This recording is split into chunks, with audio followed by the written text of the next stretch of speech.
Hey everybody, Darryl Slater here with Connor Hughes at the Jets training facility in Florham Park, where today Woody Johnson and Mike Maccagnan did their season wrap-up media powwows, and so we got a chance to talk to Woody Johnson first. Let's give a takeaway from what he said, a takeaway from what Mike Maccagnan said. First of all, starting with Woody Johnson, biggest takeaway? Yeah, I think it's that the Jets essentially are not a playoff or bust team next year when you're talking about the job securities of Mike Maccagnan and Todd Bowles. Expected, unexpected, it's probably a sign that Woody Johnson's being a little realistic, that he understands that his Jets team is maybe 2 years away, not a year away from being to the postseason.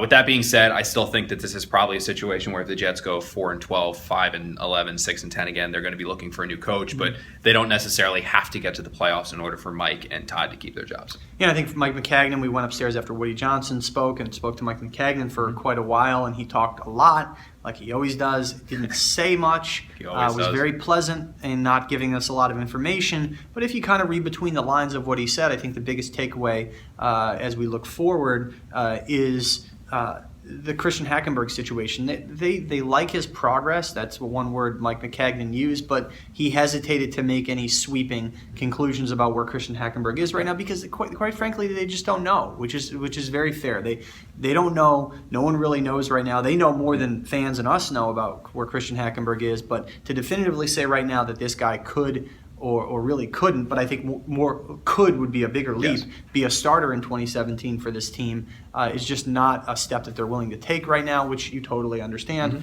So even though Mike Maccagnan, one of the many things he would not say would be whether he'd be willing to go get a veteran quarterback, but he's going to go get a veteran quarterback. You just read between the lines and you could tell that based on what he more so didn't say about Christian Hackenberg. So those are our two big takeaways from here in Florham Park as Woody Johnson and Mike Maccagnan wrap up a very disappointing 2016 season and look ahead till 2017.